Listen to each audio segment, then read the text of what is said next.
Wonder Woman 1984, The Midnight Sky, and Disney Pixar's Soul all debut as the old and new ways of watching films clash once again thanks to COVID 19. I'm Joe Acierno. And I'm Darius Delsoin. Welcome to Cinema Unchained.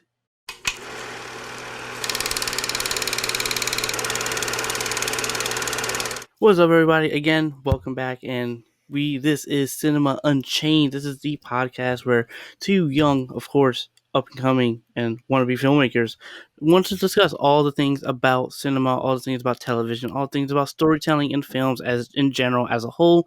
And that's what we'll be discussing, everything from the creative process, the behind the scenes, as well as the stuff that we love in everyday life as we know it, going to the theaters, why we can't go to the theaters now, and all that type of stuff. That is what Cinema Unchained is all about, and as well as how we want to tell our stories through our career. And of course, we'll also keep you updated on all of that as well. So it's a mixture of our personal career and, of course, everybody else's career, and really just storytelling as a whole. All right, so yeah, thank you, Darius, for that wonderful intro. Now, in this particular premiere episode, we're going to be reviewing Wonder Woman 1984, Netflix's The Midnight Sky, as well as the new Disney Pixar film Soul, as well as talking about the ongoing battles between Warner Media as well as some prominent filmmakers, and talking about the seemingly imminent decline of Yeah, exactly. AMC movie Holy theaters as cow. well as other theater chains. But before we get into our review of Disney Pixar's Soul, and just a little bit about ourselves, my name is Joe Acierno. As Darius so kindly mentioned, I'm an up and coming filmmaker. I've been in love with movies for as long as I can remember. I've always loved talking about movies, reviewing movies, and within like the last few years, I've gotten more and more into actually making films, and am hoping to build my career up that way by getting better at making actual films. Now, it's funny. I remember when I was young, like I put in my sixth grade yearbook that I wanted to be an author so I can write books and make movies about those books. But after a while, I figured, wait, why not just cut out the middleman? I obviously like movies so much more. Let me just let me just go right to movie making. So that's me. I'm a bit of the opposite way where I love books. I love graphic novels. I'm a big comic book nerd. If you guys don't know right now, I'll say that right now. So when we talk about Wonder Woman, it's gonna be deep.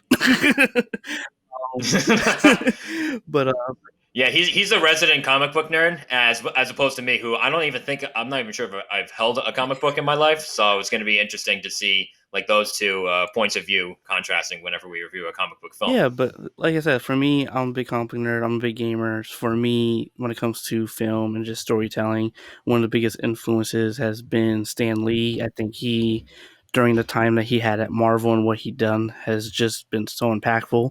Him, George Lucas, for many reasons, not just because of Star Wars, but what he did to build Star Wars and everything. That's just so not just inspirational, but like just it propelled the industry even further.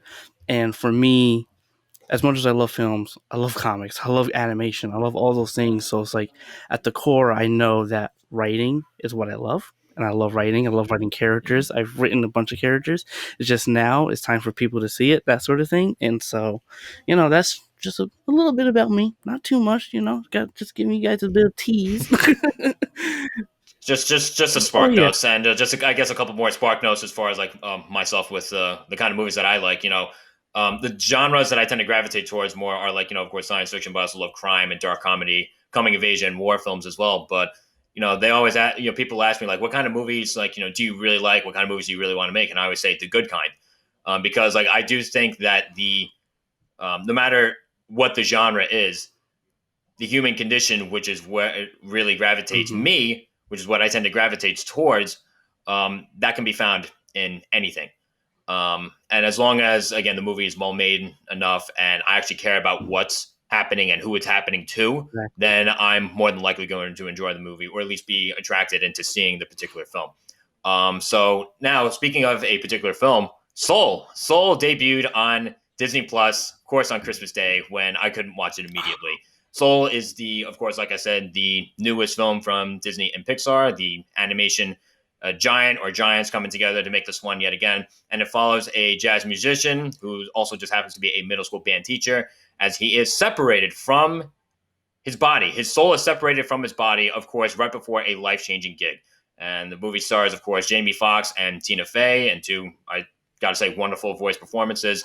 And it is directed by Pete Docter, one of the biggest names at Pixar. He also recently did Inside Out and Up over the last decade or so. And yeah, Darius, what did you think of this one? So I did not see it on Christmas Day because I was with family, but the day after, like last night, relatively, and just off the bat right now, it might be my favorite Pixar film. It Really? might be my That's favorite, and I interesting. love Pixar animated films. I love, Toy Story, all those things, but this something about this movie, and especially coming as a young African American and having family into jazz and into music and into all that type of stuff. Something about this really resonant. Like I teared up at the end. I'll just say that right now. I kind of cried and teared up because not only was the messaging I really enjoyed and how, because the thing about Soul is that when watching the movie, they're kind of telling you that like, hey, we kind of build you in a way to build you into this type of person or this type of person. But really, at the end and at Soul at its core is who are you fundamentally, and it's like, you can tell yourself you're passionate about something, but then like again, that spark and something that's very prevalent in Soul and everything could be something else entirely that really gives you happiness and sort of, and I think they played with the whole spark thing and passion and ambition in a way where it's a short-term happiness and short-term sort of mentality of like, hey, this is something I've, maybe I enjoyed this for a long time, but like once you're in there and then you really see what really goes on, like Jamie Foxx's character, like when he got in, we see that towards the spoiler alert, we kind of see that towards the end, but just in general, I think it's really about forging your own destiny, forging your own path, and not being blindsided, I guess, by this mentality of maybe false passion and ambition. That's kind of how I interpreted certain elements of the film. And the music, by the way, it's just. Oof. Yes. The music. Here's the thing. I did not. When I first found out that both Trent Reznor and Atticus Ross were coming together to do a Pixar film, I thought that was very interesting because they've done movies like a lot of David Fincher films, like Gone Girl, like The Social Yeah. Network, and they did such a great job with both of those movies. And this movie is no Hmm. exception. This is a terrific score. It fit in very well as far as like the with everything that was going on. Exactly. And to kind of build on what you were saying as far as like the whole motion of the film, like of course with every Pixar film, you know, it's about like what if this thing had emotions, right? Exactly. Kind of quoting from Honest Trailers, right? So like, what if Souls had emotions? But at the same time, I feel like this movie didn't focus nearly as much on like the emotional aspect of everything. Not to say that this movie doesn't like have any emotional strength at Oh, all. no, That's of not the course. case at all. But this focused more on the existential as opposed to the Yeah. emotional, and I thought that was very interesting. Like as far as like like okay, what exactly do you want to do with your life? And like that's a It's lot. a That's lot. some It's heavy a stuff big to throw question. into a Yeah. children's film. Like it's a very it's a kids movie, but it's a more mature kids film. Like I watched it. One of the people that I watched it with was my younger sister who just started junior high, and I'm thinking to myself like, okay, if someone like a couple years younger than her watched this movie, I'm not sure if they would have enjoyed it, but she Yeah. loved it.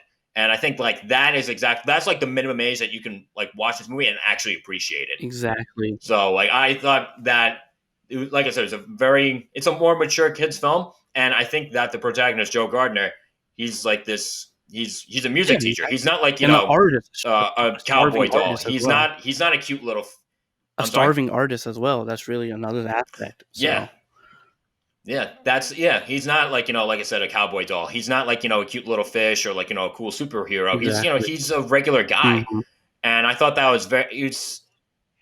It's an interesting deviation from what they would usually do as far as like putting a protagonist into not only one of their Pixar films, but as far as like a kids movie in general. So again, like I said, it was an interesting twist. Oh yeah.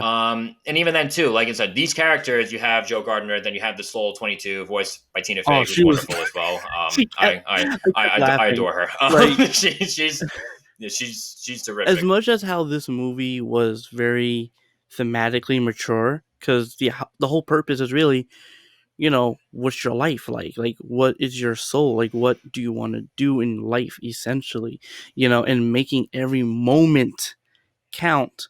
I thought it's because one of the moments in the film that I really enjoyed kind of showed how Joe Gardner's mentality was kind of operating, was sort of he was enclosing himself into this thing of like, yo, I'm gonna get there, but like you see where I think it was in the beginning or somewhere in the middle where he touches the panel, was like, oh, you're not this person. You know, when they're Tina Fey's character 22 and Joe Gardner were finally meeting, and you just see all his memories and like, wait, it didn't go down like that, but it's like it was, you just weren't accepting it, or maybe you weren't Yeah. choosing to, accept how other people look at you and treat you. And not only Yep. we see it in there, but we see it when one of the twists in the films is that they switch bodies. 22 is in Joe Gardner's body and Joe Gardner's in the cat's body. So now, as Joe Gardner, he's looking up at the overall world above him, and 22, who is, she questioned a lot of the biggest philosophers, and some of the biggest Yeah. stars, which really funny. um and when you Hmm. see how she interacts with some of the everyday people that Joe interacts with, like her, like the barber, I thought that scene was just amazing, because it's like, oh, because Joe, he's like, oh, I didn't know that about you. I didn't know you wanted to be a, what was it, a veterinarian, that sort of thing. And it's like, Yeah. Vet. that's Yep. kind of like one of the points in life as well, is that if you don't ask questions, if you don't explore, if you don't discover, then what is life truly if you're just self-containing yourself in this bubble of like your own perfection or want to be the best of the best, and I think they really handle Yeah. some of that really well, because really of 22 character who wants to just really, in the beginning, She doesn't want to do doesn't it. even She do doesn't it. want to Yeah, live. She doesn't want to go down to Earth. he's She like, doesn't want nah, to do it. I'm She's up very here. skeptical about Earth and everything. And I think that kind of backtracking into what happens with Joe Gardner. I mean, this is really both these characters too. Like, both of them are really used to teach very intelligent um, life Hmm. lessons. And again, like especially with Joe, like the idea that like okay, he's focused on this big thing, like getting his big break. He's focused on all these big things that he wants to do. But like, Exactly. I love how they basically show like one of the morals of the story is that it's the small things, it's the little things that you focus on that end up building together and snowballing into the biggest part of like what your life really means and the value of your life. Oh yeah. And again, even with all that too, even with all that heavy stuff that's really been thrown at us, it's a very funny movie. Like I said, voice performances, both Jamie Foxx and Tina Absolutely Fey, I thought they were phenomenal. terrific. They I worked think very Jamie well Foxx was together. a great And it's choice. funny, he was He a was a great choice. And great here's the choice. thing: like, there was one. This was getting really nitpicky in one of the trailers. Like, there was just something that I thought that he said. Like, it sounded kind of weak. And again, like I was just being nitpicky. And I'm like, I don't know. Is he going to do a good job? But then, like, anytime that he spoke throughout the rest of the film, like he was really good. I'm like, okay, maybe it was just that one Yeah, like I that one heard the thing that passion. hit I heard that, my like, ear the wrong. striving to want to be something, you know. Mm-hmm. And Yeah. I thought Jamie Foxx was great. And again, he's an artist himself as well. So it's like having him. Mm-hmm. And then I have to say, one of my favorite moments, even as a creative, especially when writing, I get in the zone, right? Like, what that Same. is, you know. Yes. So how they Yes. portrayed that in Soul, where you see a majority of really artists, you see a lot of them are artists and everything in that profession, either writing or really, I guess not just artists, but anyone who's just so in there, and you see that it's kind of this bubble. And I like how visually they crafted it, because it's like, and if you pop it, all of a sudden they're like back into. We all had those moments where it's like, oh, wait, I've been writing for how long, or I've been doing this for how long? Oh boy, And I really liked how they portrayed that, just to show sort of that disconnection, and how it is sort of Mm-hmm. this unnatural plane. Again, visually, this just it surpassed my expectations visually as well. Same. And like here's the thing, like one in terms of like the visual end or even on the story end too. Like one of the things that Pixar is like has always been very good at, and this is especially strong in this film, was how great they are, like how imaginative they are with Oh portraying yes, things that we all experience every single day. Like you said, like as far as like the whole in the zone thing too. And one of the things that other things I really appreciate about this film is that I had no idea exactly like how this movie was gonna go. Like it still same. kept that unpredictability factor throughout the entire film. And you would think that it's interesting. Like on the surface, like it seems like kind of a simplistic story, Yeah, at least from what we were marketed to us. But like the depths that the story goes into, like throughout its duration. Like I thought that was very very well done. Oh yeah, And for even then too, like as far as like the whole imaginative quality with how it's portrayed, with how Pixar portrays everything, can we just talk about the animation for a sure. Oh second? my god. Because The that the animation, like you can always expect that to be great when it comes to a Pixar film, but when it came to this particular film, like I said, this is like a much more lifelike and realistic. I'm not going to say realistic story, but there's definitely a more organic, down to earth feeling very organic as and far as natural. like Yeah. yes, yeah, that's a great way to put it. Like even when it came to just the animations of New York City itself, like I remember, like there's a point where Joe Gardner's riding on the 7 train, Yeah. and he's going by Silver Cup Studios in Queens, and thinking to myself like, oh man, like whenever I do a delivery for my job, and I drive on the Queensboro Bridge, I see that all the time. I just love that lifelike quality Mhm. in what's supposed to be CGI animation. And I thought that was exceptionally well done. And just think, like, of course, Toy Story broke ground like, 25 years ago Exactly. now, Yeah. and it's just insane to see like the amount of, I guess, progress that they've made with that CGI and 3D and computer animation have made since then. Mhm. Like imagine thinking like, oh man, it can't get any better than this. Like back in 1995, like, oh man, there's no way. Like, what are they gonna be able to do next? And then just seeing that as opposed to like what's coming out now, Yeah. like that's got to be something that's really, It's really like interesting. one of the things I really liked about Soul as well, and I guess this goes into the whole purpose of jazz, and they encapsulated Harlem in just that community, the African American community, and and even again, really small moment, and a lot of people sometimes overlook this, especially when you're not, I guess, African American or whatever, is the barbershop. The purpose of that barbershop and Yeah. being there, and just how natural everyone just sounded and talked. And the second he took off the head and he had a bad haircut, he was like, "Nah, brother, no, we got to get him in. We got to fix him up." I was like, "Yo, that is It's like, no, such it's an a emergency. thing that we do in the African American community." That I'm like, those attention to details, those small things, and that's something I really love about this film.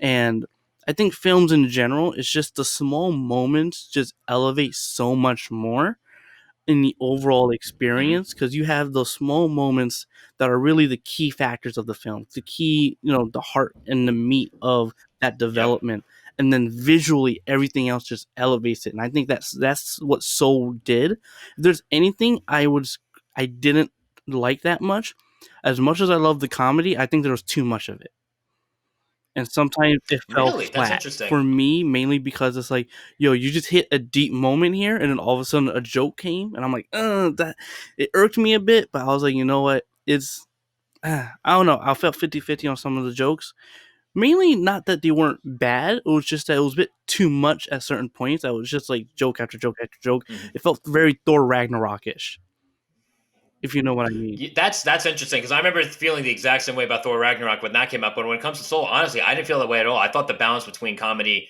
and emotion, I thought that was perfect. Okay. Like Like I I said, remember just for me laughing it was a bit consistently, and too much. it never felt jarring Yeah, for me.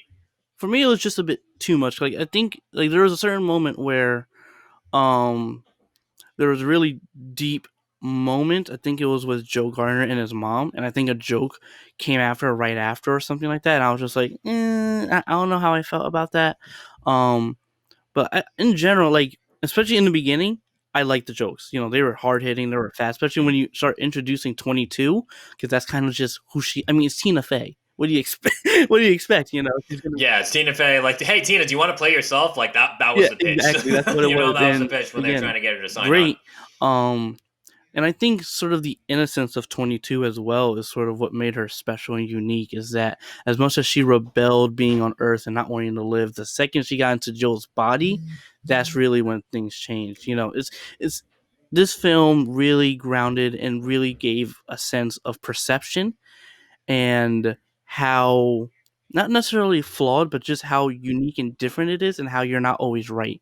And you see that in Joe Gardner's case throughout the film, and how like, no, you're messing up my life, and it's like, no, man, you even Tina Fey's character kind of said this: you died, or you're supposed to be dead. This is my time to shine Yeah. out. And and then she wasn't being like rude about it. She was being real, and that's what 22's character really is. She's real. When you see that in the barber scene, like you just see everyone's like, "Yo, let me have that lollipop." It's like something about the lollipop like made Joe all of a sudden be real and authentic, or start asking deep, thought-provoking questions. So I like that aspect of the duality of Tina Fey's character is real, honest, and she kind of sees different layers that Joe doesn't, and it gives Joe a different perspective. And now, and spoiler again, at the end, he kind of gets another life at it, another go at it, And how I Mm-hmm. perceived it, I was like, yo, I don't think it's passion in music, but really teaching other people to have a passion for something. Music is obviously his interest and everything, so he's going to pursue that. But like, I think the balance was well made. I thought visually, and again, even what was the other character, the line guy that was trying to hunt them down as well because something was wrong. Oh, Terry. He was great. Terry. Whoever the voice actor was, because I forgot who it was, but he was great. He She. was She. who? She. Sheen? No, Oh, she. she Did you was say he great. or Oh, it she? sounded like a Yeah, she was great. guy. My bad. But like but it was great. I loved every second of but this film. yeah, just to wrap things up. Like again, I paid nothing for this because it's on Disney Plus. It wasn't one of those bullshit $30 surcharges like they did with Mulan. Yeah, So I paid nothing for it except for, of course, like the subscription fee that we have in my house. And it was an hour and 47 minutes long. I regret nothing same here. watching this movie. I feel like it was anything that I had to give to watch this movie. It was so worth it. It was so It was honestly, it was honestly a great a film. part of It me, works on so many it levels. does, but I'm also disappointed mainly in one thing, and that it's only on Disney Plus. I wish it went to theaters. I would gladly see it. Honestly, I kind of do too. I feel like this might have been the kind of movie that you might have been able to appreciate a bit more if you had Yeah, like the bigger screen with again all the visuals that it had going on, even with the sound wise too. Especially since like that music especially would have exploded off the exactly. surround sound. But like overall, So, I say I recommend it highly. Like, if you're into Pixar, oh, I highly recommend this. Anyone watching this review, you got to watch it. You absolutely have to watch yes, this. I So, before we get into Midnight Sky and how that was another direct release. Well, actually, no. I think that might have had like some kind of theatrical run. Before we get into another Netflix film, AMC yeah. kind of on life support right about Oh now. yeah, It's yeah. kind of it's a little They're sad. they're not doing so hot. They're not doing so well. Yeah, no. They're I think it's official. Like they're set to go broke. Not just go They're broke in January. Let's take a look at my watch. January is it's in like 5 days, days 4 or 5 exactly. days. It's so That's close. Like the thing is, I remember like as a kid with AMC that like that was like the main theater I go to. So now it's like hearing them mhm, possibly going broke, all due to 1 year. And again, 1 year of course of films not being in theaters. $1 million of investment. Theaters are just not mhm, having enough to sustain themselves. And even AMC, like they already spent like billions in doing the streaming service with that AMC theater digital thing, and now it's like nobody's even subscribing to that. It's a rough battle because it's like you kind of wonder where is this industry of film and television, mainly film, really going, and is streaming services the best platform for some of these films? Like when I think of a I Christopher don't think Nolan so. movie, I'm not going to want to see it on a streaming platform. No, no, absolutely you not. know And like, here's the thing too. Like, it's really sad with AMC. Like, going to back to what you're saying about like the money that they put into that, like that A-list yeah, program. Like, even A-list. I had that, and I used that quite often. Like, I remember making a joke when like I really first got into using it, and how much I was using it. I basically said like, okay, if AMC, they're losing money on me with how much I was using it. Yeah. And I'm like, if AMC goes belly, if AMC goes broke, I guess you can blame me. I never thought that would actually, I never thought that would actually come true. It's kind of depressing. Mhm. But even then, too, like again, this is AMC, like a giant movie theater chain such as this one. Like it's so strange to see that it's in a lot of trouble. And again, this isn't the first one. Regal Cinemas went out. They kicked the bucket within the last Yeah, couple of months too. exactly. And it's I don't know, it's really sad. And again, I really hope that movie theater experience doesn't die because even then, like say like for example, you have a movie that maybe doesn't have to be seen on the big screen. like the idea of just like having a night out with your friends or other people that you Or by care about. yourself, It's just like another me. thing to go. It's an yeah, or by yourself. It's another thing to go out for, Exactly. and I would really miss that. Same. I Like would when I really miss think that. of Again, I'm still doing what I can. yeah, like when I think of theaters and possibly going out, a part of me is like I'm happy I experienced Endgame the way I did, like Avengers Endgame, Hmm. because that was just a it was like a comic book event, just like in the comics where it's like you have that big moment, and having Endgame on the screen and being in the theater. And of course, I personally did the 3-day marathon, so that was pretty taxing. Power to you. Power to you. So, but like seeing all those people, like if you're really into that type of stuff, even Marvel movies, to me, I consider I can't see it on a streaming service. Like, I mean, yeah, I can, but like that's not the ideal way for me to experience it. You know, Hmm. Tenet is the same thing. Inception, Dark Knight, even you may not like Zack Snyder, but his visuals are sometimes on point, and it's like I can't get that at home. I just can't sometimes, you know. So it's going to be interesting to So, see how well, AMC and especially because the thing is AMC had a subscription service, as you said, Joe, A List. I thought that was going really well for them. I thought that was a good idea. I definitely felt the perks. I definitely felt the perks and the benefits, Yeah, and considering you but can I mean, choose I guess it just didn't add up at the end of the day. exactly It's really sad. So we'll see what happens with not only AMC but I guess the movie theater as a industry whole, as a whole. exactly. I'm hoping there's some kind. I was waiting for that big comeback Hmm. when everything started shutting down. Like, oh, don't worry, it's going to come back. There's going to be such a demand pent up with everybody staying in and whatnot. Which again, I do think there's that demand to do a bunch of other things. Don't get me wrong. Like as far as Yeah, like going out to eat and stuff like that. Like so if you let the restaurants open up, like I do think they're going to thrive. But as far as like the movie theater, like I think the worst thing that happened was to the movie theater industry was the streaming service industry, yeah, which for is really sure. interesting because like when you think of restaurants too, like people have been doing takeout for a long time, but the restaurants like as they're opening back up, as they're allowed to open back up, they seem to be thriving unless I'm wrong. But like I've seen people like going into restaurants and whatnot, whereas the movie theater, like I went in to see Wonder Woman, and it was kind of empty. Yeah. It was kind of Yeah, empty, and that's the other thing, like, I and heard people are like I saying, "Oh, said, Wonder Woman's not it's doing really well, sad. it's not making money," and a part of me is like, "Of course not, because we're in a pandemic," like, that's just Not only that, and they also simultaneously released it on and HBO on HBO Max Max. on the same day, which we'll get Yeah, into we'll a get bit into further all of down the that, yeah. line. But yeah, like what you expect? Of course, it's not going to make nearly Exactly, as of much course money. not. But before we get into that, Midnight Sky, Midnight Yeah, Sky. Next, we're a very very new Netflix film. It's a sci-fi film about a lone astronomer who travels across the Arctic Circle to warn an incoming spacecraft not to return to Earth due to the planet's now harsh climate conditions. Film, of course, was directed, co-produced, and starred George Clooney, and also has Felicity Jones, David Oyelowo, and Kyle Chandler, and others coming to the show as well. Now, what exactly did you think of The Midnight Sky? I like the small moments. It dragged on a bit too long for me. There were certain elements I kind of tuned out, to be honest. Like, I just didn't find it all that interesting, and I'm not going to say unique because a lot of things in creativity and film and everything is ever unique. It's always reorganized sometimes, and retold in different ways. But I don't know, something about this is like the small moments. Like I like George Clooney. Let's just say that. I think he was great. He nailed it, especially for what they were going for of the character of August, and everything. Again, some of the names also forgettable. I think they underutilized one of the co-stars, David Olaya in his role. Like there's so much talent that I feel that they didn't really do a lot of, and I wish they did more.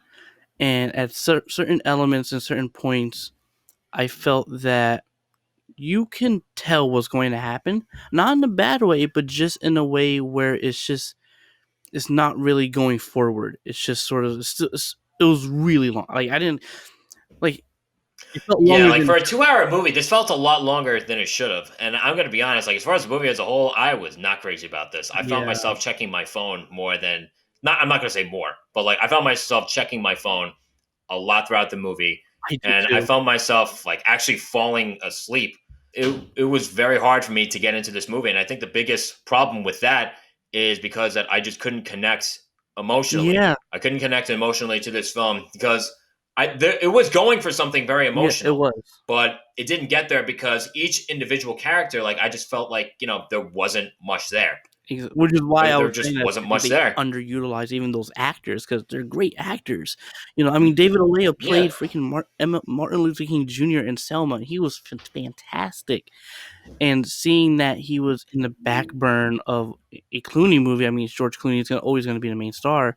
I found very Yes. unfortunate, and just that, like, it's just like, honestly, you could have taken out in my opinion, the entire subplot and the other cast members, and I think just his journey, sort of that psyche, would have been much better.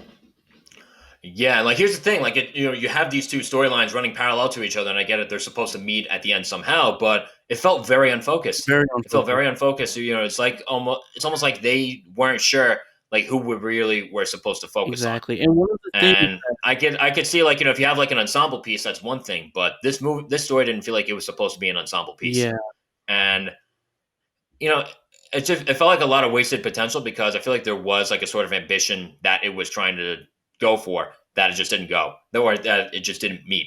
And I feel like this movie, of course, like when it comes to science fiction films, you have some that are like, of course, every science fiction film by nature is fantastical in a way, but you yeah, have some that are more obviously fantastical, like a Star Wars or a Star Trek, and you have more that kind of feel like more grounded sci-fi, like like an Arrival or an Ex Machina, like exactly. things that, like, of course, haven't happened, but kind of feel like they could. Mhm. You know what I No, mean? yeah, And definitely, I feel for like sure. this movie could have been like it was one of those, but I feel like this movie could have been a great grounded and hard sci-fi film if it had more going for it emotionally. Like, as I Exactly. said, the character dynamics across the board felt very forced because each character, Very forced. just each individual character, like it was very lacking. And again, going back to what you were saying about the cast, it felt with the cast that it had and the characters that it didn't have, if I'm being Yeah. honest, it just felt like it was a bunch of familiar faces being thrown together. And like the best way for me to sum up this movie, like if you want to watch George Clooney walk through the snow with a little girl for, I guess, what felt longer than 2 hours, then I guess this movie is it. But Yeah. this Even the movie little just it girl, did I not had do issue it. like, I liked, like, I actually liked the little girl, right? I liked the idea that she was mute and that sort of thing. But then the moment they started saying that, "Oh, it's in his head," and again, I understood what they were trying to go for, but it's just like it didn't work, Mhm. mainly because how could he know? Because essentially, at the end, we see that that little girl is essentially his daughter that he was dreaming of and everything like that. How could he know that's his daughter if we see in the movie he never seen her? And that Yeah, descriptive, like, I don't get. It felt like a revelation just to be a revelation, but nothing more. And that yeah. just And again, like it's there.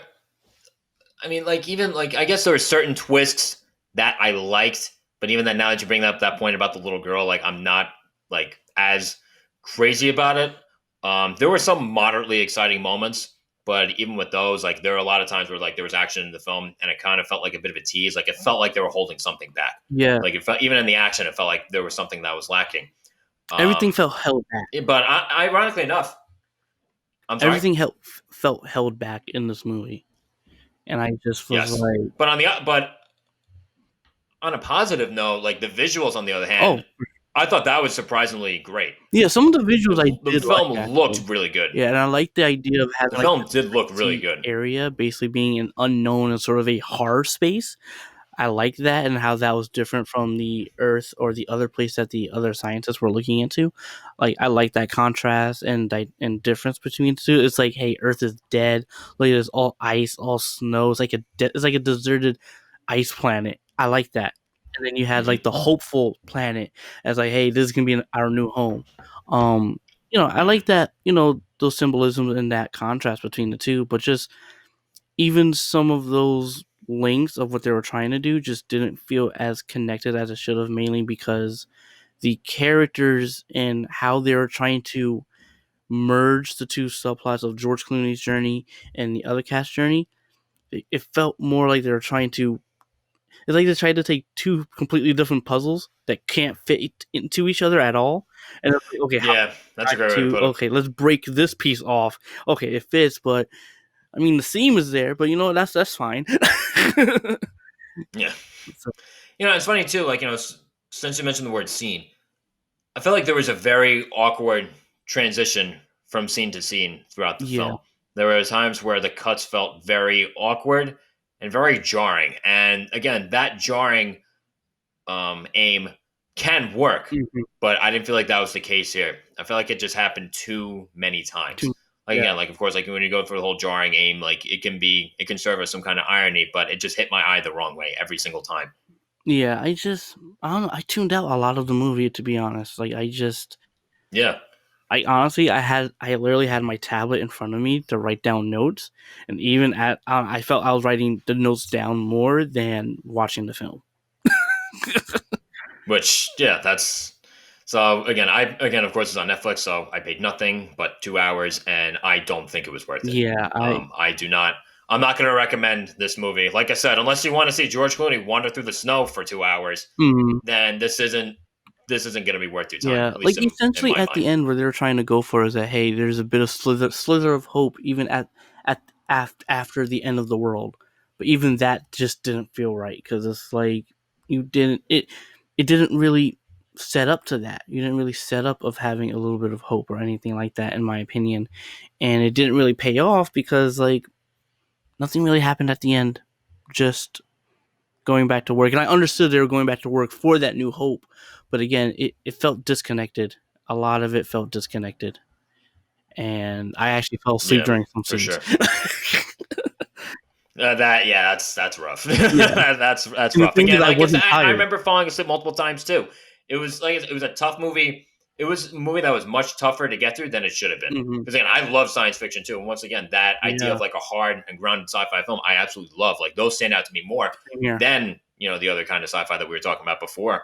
But this movie, like I said, it was very much a missed opportunity. It felt like a lot of wasted potential. Yeah. And like I don't think this was maybe Clooney's best directorial, work or that sort of thing. Just it's like some of the cinematography, like we've discussed, some of the VFX and everything. That was That great. Some of the that was there, like and that was that's pretty much it. yeah, that's pretty much it for me. And again, even the acting, some of it for what they were given, the direction was decent, good at best. But you have Yeah, the performances were there, but they weren't given much to work with. exactly And I feel substance like if was they were given more to work with, the performances would have stood out more. mhm, Like it was competently acted, but not it wasn't amazing. exactly. And again, I think that was more so because again they weren't given much to And work you with had at all. very few small moments that I really did like, but just in the greater scheme of things, just didn't add much to it as it should have. Yeah, for sure. Yeah. All right. So now before we get into what we thought of Wonder Woman 1984, Warner Media seems to be at the top of every prominent filmmaker's shit list. Oh yeah. I You think want to people you want want to get a little to bit really more into that shoot one? Warner Media right now. They just want to Yeah. go gun ho on them. So I mean, So yeah, like the idea, like I just think it's kind of scummy how they basically, without consulting yeah, their that's talent the and main their thing. reps, basically said like their entire 2021 calendar is going to be both on HBO Max and in theaters. So like as far as like what we were saying before about Wonder Woman 1984, like not doing the greatest at the box office Hmm. because of it being released at the same time on HBO Max, then yeah, that's going to keep happening, and I think that's going to contribute to the further decline of the movie theater industry. And of course, because like here's the thing, you have a lot of filmmakers and other prominent talent lashing out at Warner Media because, of course, when you release a film in theaters, like as far as like box office returns, like a lot of like the higher up profile individuals, a lot of times they get like some kind of percentage return Exactly. from the box office returns. But like at the same time, if you're basically if you're releasing it simultaneously, then you pretty much cap what they could earn potentially from the box office returns, as opposed to like on the Exactly. streaming service. Like a lot of times, they get bought for like a flat rate, or again, even if I'm not mistaken, does Warner own HBO? I think it Yes. does. Then it's just going to go. Then they're probably not going to have to pay too much, Yep. if at I all. mean, like again, it's HBO's that type of thing where it's part of Warner, but they kind of do their own thing. you know. Just like how Marvel is under Disney and they do their own thing, kind of.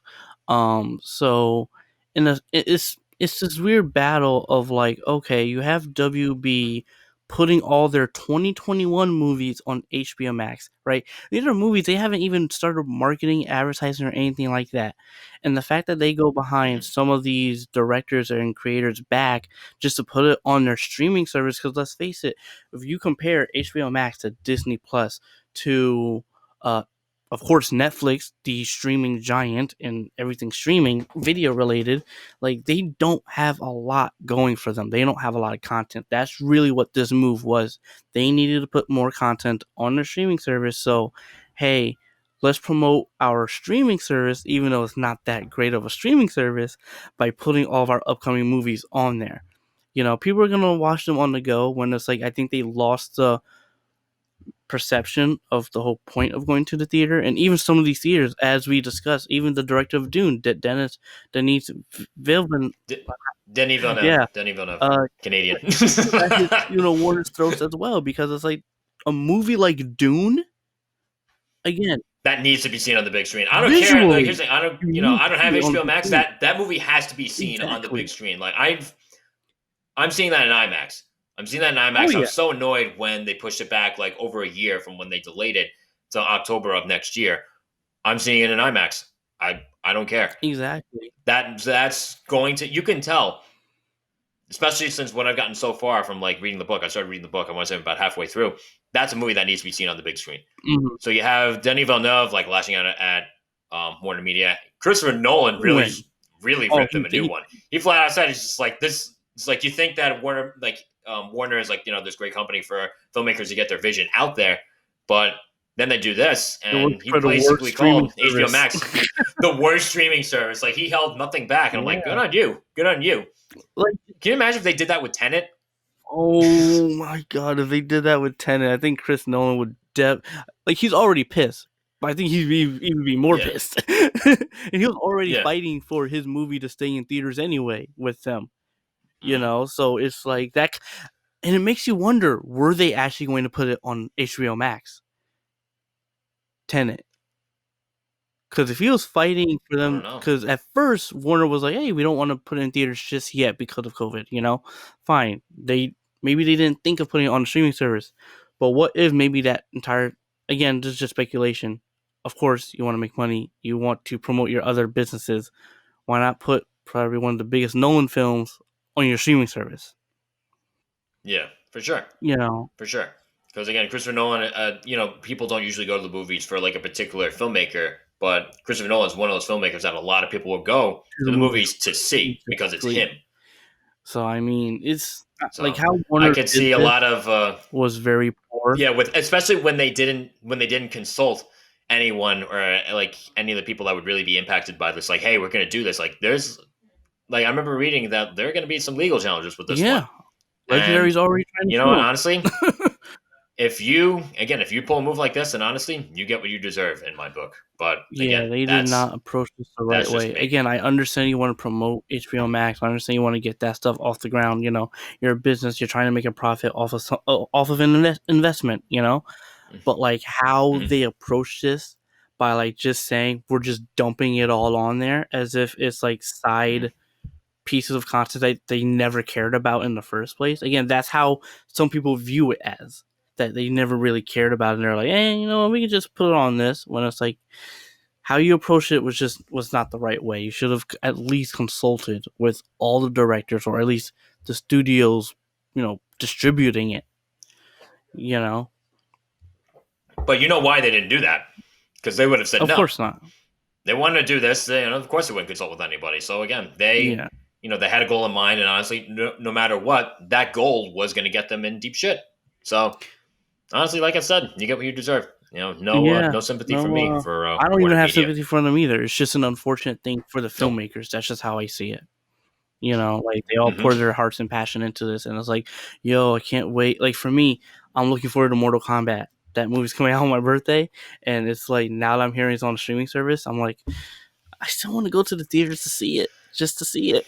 Yeah. you know.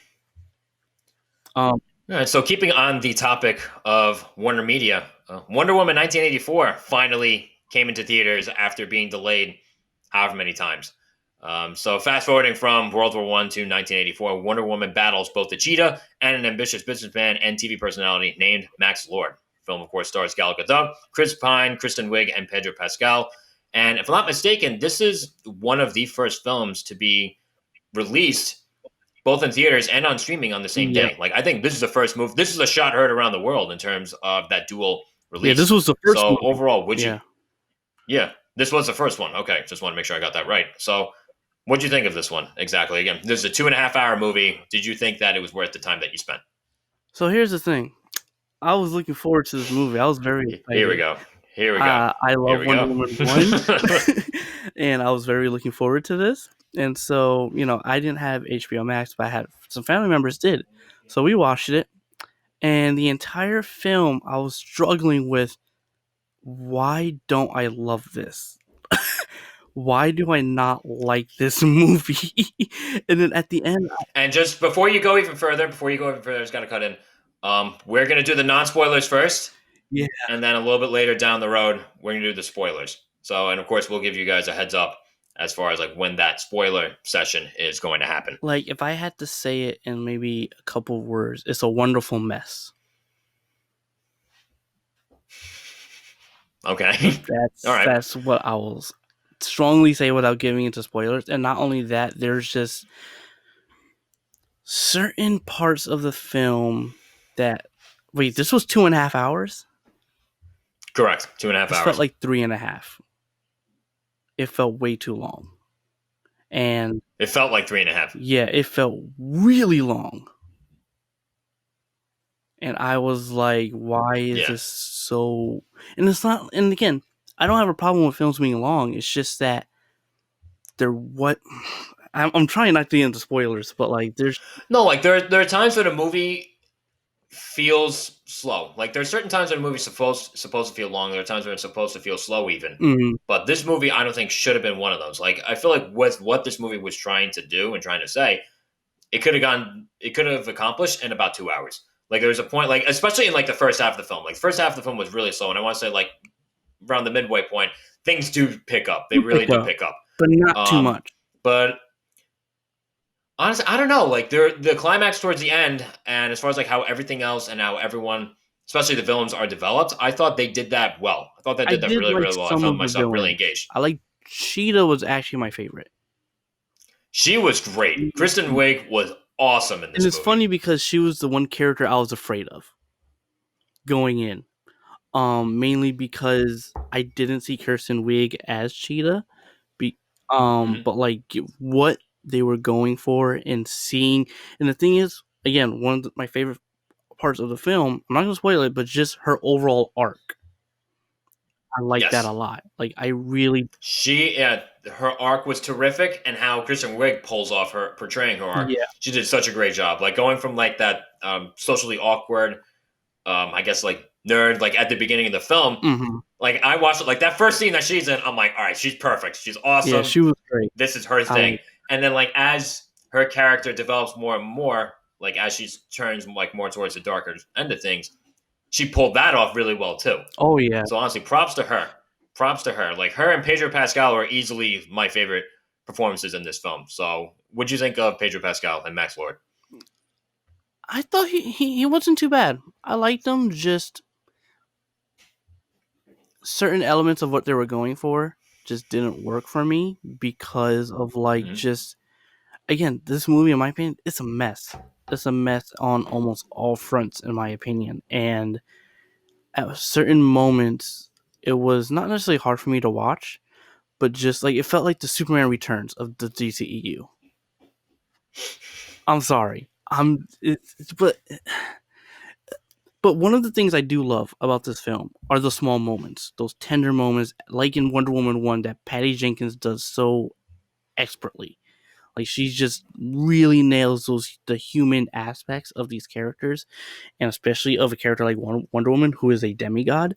So those Mm-hmm. small moments, the moments of with her and Trevor, something those two have a dynamic like no other, and I love it. here's the thing: they usually would have a really good dynamic. And as far as like Wonder Woman's character, of course, Gal Gadot is awesome. She's Wonder Woman. She's Wonder Woman. Yeah. She's terrific in the role. I love her. As far as like the character itself, like I was surprised that they were actually able to take the character itself in like a new direction. Like as far as like this Yeah, whole like lonely aspect to her life, like being pretty much immortal. Like that, and especially after spoiler, Steve Trevor dies in the first film. mhm. Um, I thought they did a good job. Or yeah, overall, like it made sense, like what they were trying to portray as far as like her lonely and like I guess like forcibly independent life. Yeah. And like you can tell she really like yearns for some kind of connection. But even then, too, when it came to that, unfortunately, they could have trimmed that down a bit. They could have Like I trimmed a said, lot of this like this stuff is one of the down. things. Like this is one of the things that again, like I liked what they did overall. What they tried to do is just like again how they did it and how long it took for them to do it. That's where it kind of dragged. Yeah. It really did drag, and it just didn't hit as hard. And going to back to that dynamic with Steve Trevor, um, Chris Pine again, he's fine, but he's not given much to do. I felt like there was a certain charm that he had in the first film, not just with him, but really his character Yeah, I think that was in the first film that I didn't find in this one. yeah, 'cause I don't And think like they're that also dynamic that focused. usually would have gone so well, Yeah. I didn't feel it as much. I can understand, your perspective and why you feel that way. I didn't feel that way mainly because I knew exactly what he was going to be in the film, and just from a comic book perspective, again, I like the comics. And by the way, if I had to say, "Oh, is this like the comics?" No, it's definitely not. Cheetah is definitely not Cheetah from the comics. I was, that sort of thing. But like, just for how they handled Chris Pine and what he was supposed to represent and that point for Wonder Woman, I liked Mhm. a lot. That I liked. I thought they did it really well. I understood he wasn't going to be there for long. Yeah. And I felt that because it's like it's hard to accept loss. But another thing is that you're a demigod, you live this long, and you're still on it. Again, there's certain things that I questioned a lot in this film from both, and there's a lot of plot holes. Oh my god, there's a lot of issues and plot holes I have with this. Um, Even some of the action, and one of the things that you said is that this is a different take on Wonder Woman from Wonder Woman 1. In Wonder Woman 1, Mhm. we had the warrior, like, she wanted to go in, battle, purge evil, that sort of thing. Um, and there's many different sides of Wonder Woman, and there's a very regal and very queen uh, take on her, and I felt that that's what they were going for with this as well. And I like that. I like that change. I know I've seen some people say they didn't like that. It felt too sudden. But at the same time, this is many decades later. Yeah. When you're in isolation, sometimes you will have a bit more of a stoicness to you, and I felt that that's what Gal's take and what Patty Jenkins was going for. This was a more regal, proper Diana Prince over the years, but even with that, she still hides a bit of her humanity as well because of the emotions. Again, she's in our world, so all those emotions are just going to be so different compared to when you're on the island by yourself with your mom and everything like that.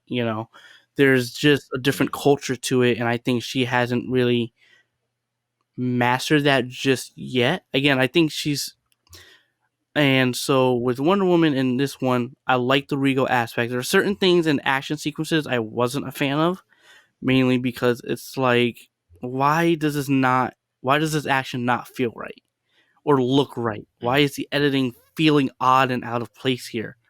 Why is the writing sometimes a bit I felt that more with like that. I felt that more with that action sequence in the mall. Like certain it things, was in like the just mall. felt Yeah. like looked a little. Yeah, it just didn't look good. But like again, like it's interesting. Like that was the one action sequence I felt like that with. Like I felt like as far as like the action sequences and even the visuals, visually, I think there's a big improvement on the last film.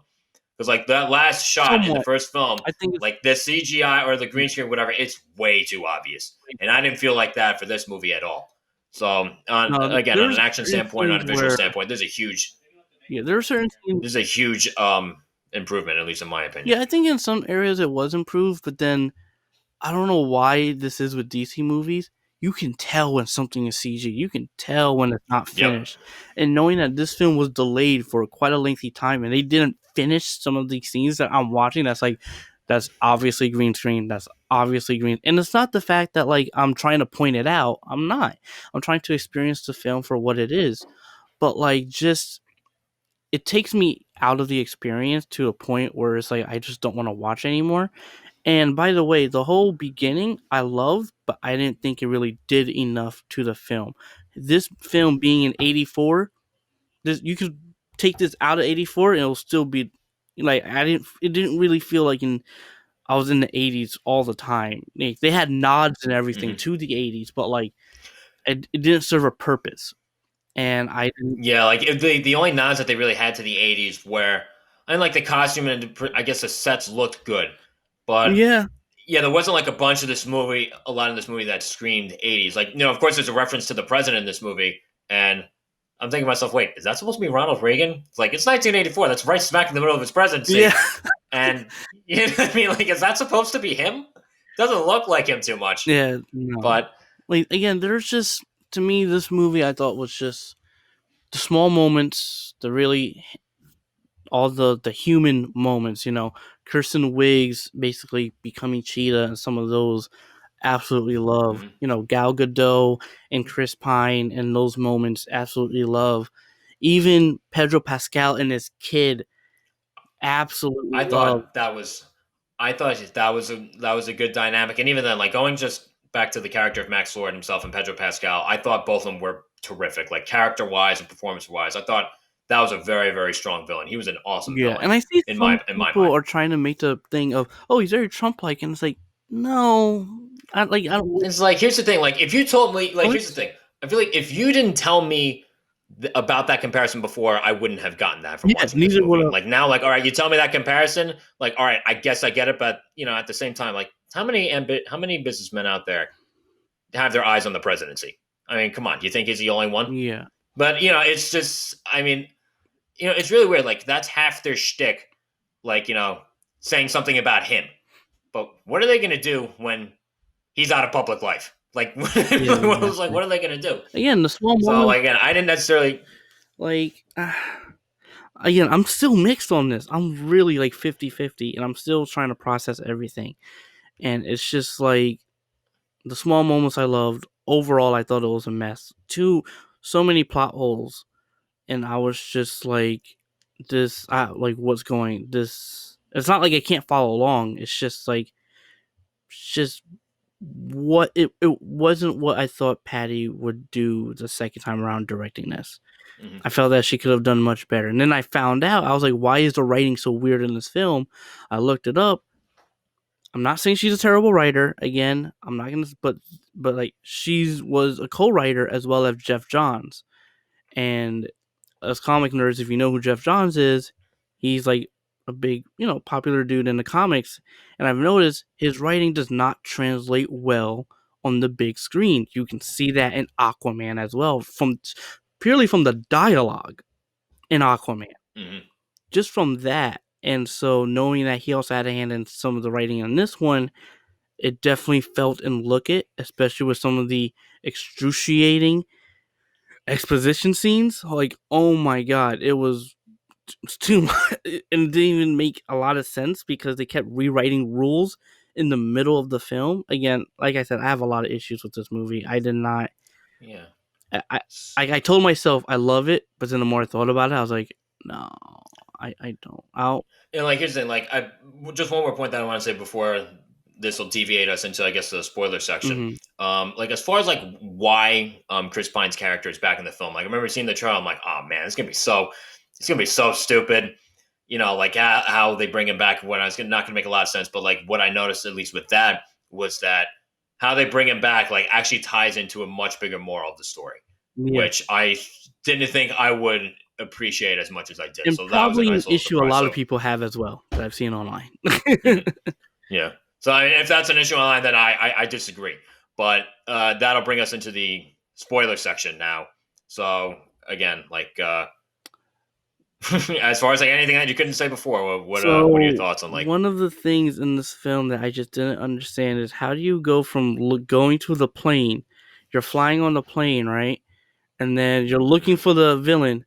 You turn back around to get the Golden Eagle armor, and you go back. How do you know where they are? Like you don't know. And not only that, but some of the time stuff of going to Cairo to DC felt too fast, and I was like, wait, they shouldn't be there at that time. Like that it doesn't make sense. Like some of that Mhm. just didn't make sense.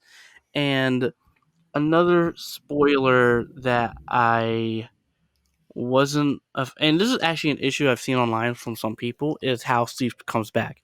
There's an item in the film called the Dreamstone that basically whatever wish you have, it'll come true, but also sometimes at a price, right? So with Gal Gadot, she's in her head, wished Steve to come back, and he comes back, but in another man's body. So basically, the soul Yeah, well, I'm like, what the hell was the point of that? Like, what was is the point of that? Like, why not just bring him back like as his own body? yeah. If That you're doesn't gonna make do that, any sense. it's like you might as well just do like its own body in some shape or form instead of putting it in another body. Like, I guess the only excuse that I could think of, and again, it's not even a good one. Like, they needed some place, they needed some apartment of someone who was still living to go and hook up. That's it. That's it. That's the only thing. Because like they do it in Exactly. someone's apartment, and it's like he's dead. He And if doesn't you have an think apartment. about it, Oh, Gal he's just really had conveniently coming sex back in with the form that of this guy. person. Yeah, So, and just like people have an issue with he that flat because out people are like said. trying to phrase it, oh, like, oh, she's a rapist. And I'm just like, And oh, she's like, please. and she flat out said, like, when it came to like him realizing that he's in someone else's body or whatever, she's like, oh, well, I see is, I'm thinking to myself, wow, what a fucking cop out that is. Yeah, that's just That felt too simple. like that's weak. That's just not. It's not enough. And then not only that, but like you see like the whole point of the wishing stone is that okay, you wish something, right? And you only get one wish, by the way. You can't modify it. You get one wish, right? One wish and something's taken from you or whatever, So in Gal Gadot's case, she wished for Trevor. Okay, no more powers. And I wish they held on to that a Hmm. bit more because I liked that a lot, especially when she was going up against Cheetah in the White House fight. I like that fight scene. That was probably my That was only great. favorite fight scene in the entire film. Um, but like when you have set the rules like that, then all of a sudden midway you change it to like Cheetah now wanting to be more powerful. Like you can't do. You already made the rules. Like why are you Yeah. rewriting it in the middle of the film to serve a purpose of It'd be a different story if they found some kind of loophole to the rule and the villain was able to take advantage of that. exactly? But I don't remember that happening in the film. I don't think Or so at least either. maybe they just didn't explain that or display that enough. And the thing is, you had all these characters wishing for something. Cheetah's case, she lost her humanity. Maxwell Lord, he Hmm. wished to be the Dreamstone, right? He became that. That's a big wish. He lost his health along. He He lost his loses health health. and as well as pretty much his relationship with his son along the way too. Exactly. And with him, he can grant wishes. Only one wish. Even he said it himself. I can only grant one wish. It can't be taken back or modified or anything like that. Right? But I can take something from you, you know? Why did you change that again for Cheetah? Like they changed it multiple times to the point where it's like, dude, this is a mess. This is really messy storytelling and a really messy Hmm. way of how to handle the whole concept of genies and wishes and everything like that. Aladdin did that better, and I didn't like Aladdin. I'm just saying. So like, there's just this again. Like this film was just way too messy. Certain even in the beginning, like when they were going through all DC, looking at the 80s, her and Pine. What was that music? I'm sorry, that music tuned me out. All DC and whatnot. I don't know what the track It exactly was like was. a I don't know very off the top of my head. classical song that just didn't fit.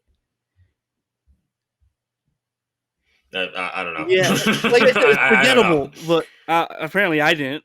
But like that was very because that took about like what 15, 20 minutes and a bunch of jokes that they're trying to put in there, and like, I have so many problems with this movie. Oh, and another thing, Wonder Woman. Apparently, she can make stuff invisible. As a comic book nerd, I immediately thought invisible jet. Okay, cool. But like, how can you say like you haven't really established? I guess they were trying to add new powers to her, but it felt rushed Mhm. in a way where it's like only in the heat of a second they'll bring it up and not necessarily earned in any way. So like in the case when they were leaving in the plane, right? They were like, "Wait, hold on. Oh, they have radar. What? Okay, I can hide us. How are you gonna hide us?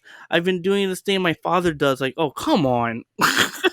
Yeah, yeah, exactly. Like I saw, and again, like I had never read any of the comic books, but I heard that, and that kind of came out of left field too. It's like, oh, I can make things invisible. Oh, wow, how convenient is that? You know how Exactly. convenient that might have been in the first movie when they were actually sneaking around and doing stuff. You mean to tell me you just picked this up now? I mean, come on, Exactly. I don't believe that. And like you What only a did it crock of once, shit. and it's like again that line and everything. I was like, that's very Ant Man esque, very Ant Man esque in Yeah, it's just like Civil War. it's it. It it Oh felt man, out of place. And then like, but one scene I did like, and again, I like that they added new powers to her, and I also like they kind of encompass almost all of the other Wonder Woman lore into her. Like, there's iterations where she can fly, there's iterations where she can't, and I like that she can do both in this film. And I like the moment where she's learning to fly. I love that moment. I thought that was a great moment, and a lot. that was and that track, ironically enough, that track I recognized from something else. That I thought went really well with what was going on. Yeah, that scene, I love that scene. I love how she was learning to fly. All that, because that felt impactful and it felt like her actually moving on with Steve Trevor because It felt it earned. felt Yeah. earned. And that's one of the things I didn't like about Captain Marvel is that her powers and everything, it didn't feel earned to me. Where this one was like, yes, this it feels right. Mhm. It felt right. It felt fitting. It's like, okay, gal, go kick some ass. you know, Yeah. even though you have no idea where you're going, but hey, whatever, you'll find them, I guess, in 10 plus hours. But Yeah. like, I don't know. Like again, I'm mixed. It's like I like certain moments, really the small moments, all the Egypt stuff, and the thing is with Pedro Pascal's character, Maxwell Lord, I liked him to a certain degree until the end because I'm like, dude, this dude's way far off. He's gone. There's no way he can come back, and he comes back and no consequences. I don't. Yeah, that's one thing. Like, there should have been consequences. Like, I get like the love for his son, bringing him back down to earth. That I appreciated very much. Yeah, But the fact that, like, okay, he's kind of responsible for all this. Nothing happens to him, huh? Nothing. yeah, and not only that, Nothing but at it's all. And like, like again, like they humanize him, and again, like his son brings him back down to earth. But at the same time, and another that part of felt the rushed human too, condition is that in my there opinion. are consequences for your actions. So, Exactly. Like I think the messaging but they had, especially in the end, and again, and another thing, how can he touch the people on Earth when the tech that the president was telling him is theoretical, so it's not proven? That also yeah, it's like, oh, that was kind of a crapshoot there, huh? like So again, like they really, I don't know, man. This is why I'm like, yo, I don't know if I like it or not. yeah, like here's the thing, like overall, like I do like it. And I'm gonna be honest, like overall, I enjoyed this a little bit more than the first film, to be honest, because especially like once the second half comes in, and especially in retrospect with everything going on, I felt like there was more going on. And I felt like it hit the mark most of the time. Okay. Then again, there are some flaws in this one as there were in the first one. Like I said, I just feel like the highs of this movie were much higher than that of the first film, and I feel like the Okay. lows of this movie weren't as low as that of the first film. Yeah, Um, it's like but they yeah, flipped. It's overall, like like I the said, opposite, you know. yeah, it's very weird. But overall, I dropped $5 and 2.5 hours for this movie. Yeah, I I was. think if they could have accomplished this in about 2 hours, honestly, I didn't think it needed to be Yeah. that long. Not only that, but this film doesn't make But sense in the greater scheme of the DCEU because it's like, okay, so she has cloaking powers, right? Um, and just because in BVS it's like, oh, she hasn't been seen by humanity. She's clearly being seen in DC. What? yeah. Oh wait, that's another thing too about being seen by humanity. Okay, like there's a whole idea of like superheroes like trying to keep their identity or whatnot, and she like of course like her face is shown and whatnot whenever she does something, but anytime that someone witnesses her, she just tells them like she just like puts a finger Yeah, over her that's mouth not like gonna telling them do to like anything. don't tell anyone.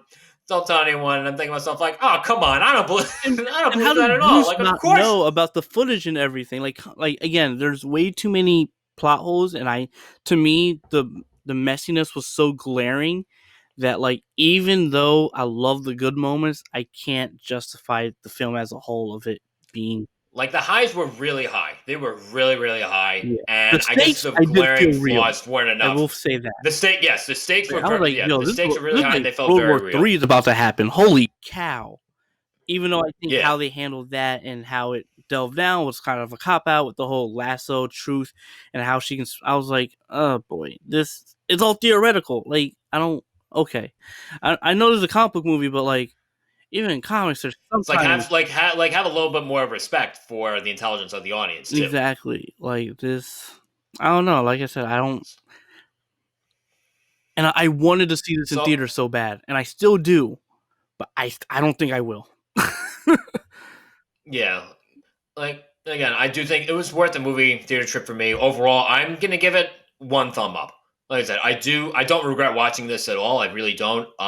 It could have been shorter. That's it. But like I Okay. said, there was a lot that worked for this movie that wasn't sure would work, especially on the character end of things too, especially with the villains, especially with the new directions that they take Wonder Woman in. That worked very, very well. Yeah. And performance wise too. Honestly, I felt like the acting overall was stronger in this movie Yeah. than I in thought the it was a first lot movie. stronger for sure. The performances were absolutely terrific. Yeah, 'cause I think And some I didn't think they people would didn't be like as good as they Cheetah, were. but I love Cheetah. She was probably one of my favorite aspects of this film. She, Like, and I didn't she was expect to love awesome. her. Kristen Wiig really knocked it out of the park, and I She did not did. expect her to do as well as she did. So that, like I said, that was a very, very nice surprise.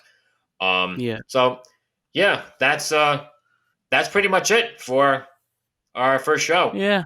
Don't forget to give us a like and on YouTube, like the video, subscribe, hit the bell to get all notifications, follow all the social media profiles that are in the description below. And Darius, thank you for joining me Of today. course. Can't And wait.